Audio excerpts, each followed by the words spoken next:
ಬೆಂಗಳೂರಿನ ಗಡಿಭಾಗದಲ್ಲಿರುವ ವರ್ತೂರು ಊರು ಅಂದು ಬೆಳಗಿನ ಜಾವದ ಮಂಜಿನಲ್ಲಿ ಮಿಂದೆದ್ದಂತಿತ್ತು. ಆ ಊರಿನಲ್ಲಿಯೇ ಹುಟ್ಟಿ ಬೆಳೆದ ರುಕ್ಮಿಣಿ ಅಪ್ಪಟ ಹಳ್ಳಿ ಸೊಗಡಿನ ಸುಂದರಿ.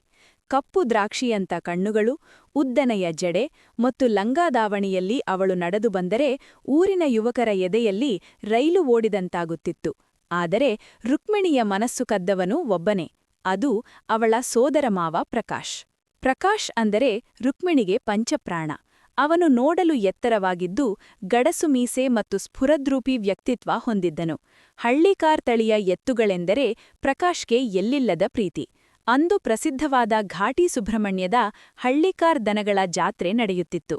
ರುಕ್ಕು, ರೆಡಿಯಾಗಿಯೇ, ಜಾತ್ರೆಗೆ ಹೋಗೋಣ ಅಂತ ಹೇಳಿದ್ನಲ್ಲ ಎಂದು ಪ್ರಕಾಶ್ ಬೈಕ್ ಹಾರ್ನ್ ಮಾಡಿದಾಗ ರುಕ್ಮಿಣಿ ಕನ್ನಡಿ ಮುಂದೆ ಕುಂಕುಮ ಇಟ್ಟುಕೊಳ್ಳುತ್ತಿದ್ದಳು.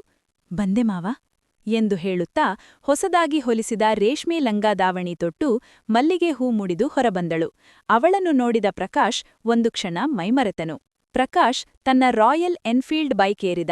ಹಿಂದೆ ರುಕ್ಮಿಣಿ ಕುಳಿತಳು. ಬೈಕ್ ವರ್ತೂರಿನ ರಸ್ತೆಗಳಲ್ಲಿ ಸಾಗುತ್ತಿದ್ದಂತೆ ಗಾಳಿ ರುಕ್ಮಿಣಿಯ ಸೆರಗನ್ನು ಆಡಿಸುತ್ತಿತ್ತು. ಅವಳು ಪ್ರಕಾಶ್ನ ಭುಜದ ಮೇಲೆ ಮೆಲ್ಲಗೆ ಕೈಯಿಟ್ಟು, ಮಾವ, ಈ ಸಲ ಜಾತ್ರೆಯಲ್ಲಿ ಏನ್ ಸ್ಪೆಷಲ್ ಎಂದು ಕೇಳಿದಳು. ನೀನ್ ಜೊತೆಗಿದ್ದೀಯಲ್ಲ ರುಕ್ಕು, ಇದಕ್ಕಿಂತ ಸ್ಪೆಷಲ್ ಇನ್ನೇನ್ ಬೇಕು ಎಂದು ಪ್ರಕಾಶ್ ಹೇಳಿದಾಗ ರುಕ್ಮಿಣಿಯ ಕೆನ್ನೆ ಕೆಂಪಾಯಿತು. ದಾರಿ ಮಧ್ಯೆ ಹಸಿರು ಹೊಲಗಳು, ತೋಟಗಳನ್ನು ದಾಟಿಕೊಂಡು ಅವರು ಜಾತ್ರೆ ನಡೆಯುವ ಮೈದಾನವನ್ನು ತಲುಪಿದರು. ಅಲ್ಲಿ ಸಾವಿರಾರು ಹಳ್ಳಿಕಾರ್ ತಳಿಯ ಎತ್ತುಗಳು ಸಾಲಾಗಿ ನಿಂತಿದ್ದವು.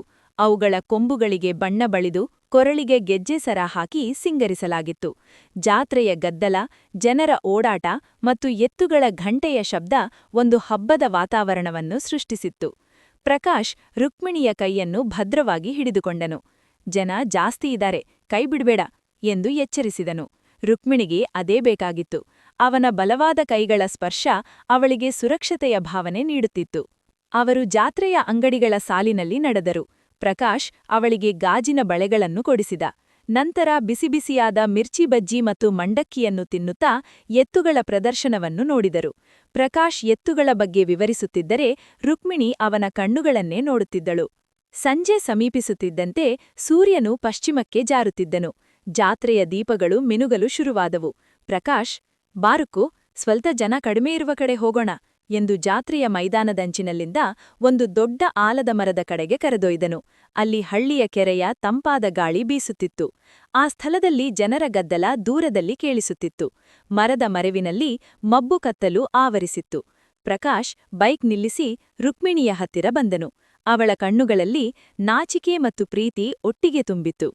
ಇವತ್ತು ತುಂಬಾ ಚೆನ್ನಾಗ್ ಕಾಣ್ತಿದ್ಯಾ ರುಕ್ಕು ಎಂದು ಪ್ರಕಾಶ್ ಪಿಸುಮಾತಿನಲ್ಲಿ ಹೇಳಿದನು. ನಿಮ್ಗೋಸ್ಕರನೇ ರೆಡಿಯಾಗಿದ್ದು ಮಾವ ಎಂದು ಅವಳು ತಗ್ಗುದನಿಯಲ್ಲಿ ಉತ್ತರಿಸಿದಳು. ಪ್ರಕಾಶ್ ಮೆಲ್ಲಗೆ ಅವಳ ಕೈ ಹಿಡಿದು ತನ್ನ ಎದೆಗೆ ಒರಗಿಸಿಕೊಂಡನು. ಇಬ್ಬರ ಹೃದಯ ಬಡಿತವೂ ಜೋರಾಗಿತ್ತು.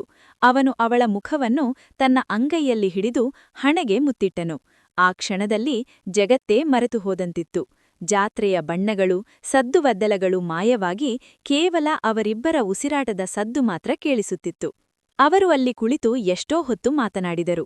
ಪ್ರಕಾಶ್ ಅವಳ ಮುಡಿಯಲ್ಲಿದ್ದ ಮಲ್ಲಿಗೆಯ ಸುವಾಸನೆಯನ್ನು ಆಸ್ವಾದಿಸುತ್ತಾ ಅವಳನ್ನು ಮತ್ತಷ್ಟು ಹತ್ತಿರಕ್ಕೆ ಎಳೆದುಕೊಂಡನು. ಅವರಿಬ್ಬರ ನಡುವಿನ ಮೌನವೇ ನೂರಾರು ಮಾತುಗಳನ್ನು ಹೇಳುತ್ತಿತ್ತು. ಆ ತಂಪಾದ ಸಂಜೆಯಲ್ಲಿ, ಆ ಏಕಾಂತದಲ್ಲಿ ಅವರ ಪ್ರೀತಿ ಮತ್ತಷ್ಟು ಗಟ್ಟಿಯಾಯಿತು. ಕತ್ತಲು ಸಂಪೂರ್ಣವಾಗಿ ಆವರಿಸಿದಾಗ ಪ್ರಕಾಶ್, ಹೋಗೋಣ್ವಾ, ಮನೇಲ್ ಕಾಯ್ತಿರ್ತಾರೆ ಎಂದನು. ರುಕ್ಮಿಣಿಗೆ ಅಲ್ಲಿಂದ ಹೋಗಲು ಮನಸ್ಸಿರಲಿಲ್ಲ. ಆದರೂ ಅನಿವಾರ್ಯವಾಗಿ ಒಪ್ಪಿದಳು. ಮರಳಿ ವರ್ತೂರಿಗೆ ಹೋಗುವ ದಾರಿ ಮತ್ತಷ್ಟು ಸುಂದರವಾಗಿತ್ತು. ತಂಪಾದ ರಾತ್ರಿಯ ಗಾಳಿ, ಬೈಕ್ನ ವೇಗ ಮತ್ತು ಹಿಂದೆ ಅಪ್ಪಿಕೊಂಡು ಕುಳಿತಿದ್ದ ರುಕ್ಮಿಣಿ. ದಾರಿಯುದ್ದಕ್ಕೂ ಅವರು ಮಾತನಾಡಲಿಲ್ಲ, ಕೇವಲ ಒಬ್ಬರಿಗೊಬ್ಬರು ಸಾಮೀಪ್ಯವನ್ನು ಅನುಭವಿಸುತ್ತಿದ್ದರು. ವರ್ತೂರಿನ ರುಕ್ಮಿಣಿಯ ಮನೆಯ ಗೇಟ್ ಮುಂದೆ ಬೈಕ್ ನಿಂತಿತು. ಇಳಿಯುವಾಗ ರುಕ್ಮಿಣಿ ಪ್ರಕಾಶ್ನ ಕಣ್ಣಲ್ಲಿ ಕಣ್ಣಿಟ್ಟು, ಥ್ಯಾಂಕ್ಸ್ ಮಾವ, ಈ ದಿನ ನಾನ್ ಯಾವತ್ತೂ ಮರೆಯಲ್ಲ ಎಂದರು. ಪ್ರಕಾಶ್ ನಗುತ್ತಾ, ನೀನ್ ಜೊತೆಗಿದ್ಯಲ್ಲ ರುಕ್ಕು, ಇದ್ ಬರೀ ಆರಂಭ ರುಕ್ಕು, ಎಷ್ಟೋ ಜಾತ್ರೆಗಳನ್ನ ನಾವ್ ಹೀಗ ನೋಡ್ಬೇಕು ಎಂದನು. ರುಕ್ಮಿಣಿ ನಾಚಿ ಮನೆಯೊಳಗೆ ಓಡಿದಳು. ಪ್ರಕಾಶ್ ಅವಳು ಮರೆಯಾಗುವವರೆಗೂ ನೋಡುತ್ತಿದ್ದು ನಂತರ ಮುಗುಳು ನಗುತ್ತಾ ಬೈಕ್ ತಿರುಗಿಸಿದನು. ಆ ರಾತ್ರಿ ಹಳ್ಳಿಕಾರ್ ಜಾತ್ರೆಯ ನೆನಪು ಮತ್ತು ರುಕ್ಮಿಣಿಯ ಪ್ರೀತಿ ಅವನ ಮನಸ್ಸಿನಲ್ಲಿ ಅಚ್ಚಳಿಯದೆ ಉಳಿದಿತ್ತು. ಸ್ನೇಹಿತರೆ, ಹೇಗಿತ್ತು ಇವತ್ತಿನ ಕಥೆ? ಮುಂದಿನ ರೋಚಕ ರೋಮಾಂಚಕ ಕಥೆಗಳಿಗಾಗಿ ಸಬ್ಸ್ಕ್ರೈಬ್ ಮಾಡಿ ಎರೋಟಿಕ್ ಕನ್ನಡ ಚಾನಲ್ ಅನ್ನು. ವಿಡಿಯೋ ನೋಡಿದಕ್ಕೆ ಎಲ್ಲರಿಗೂ ಧನ್ಯವಾದ.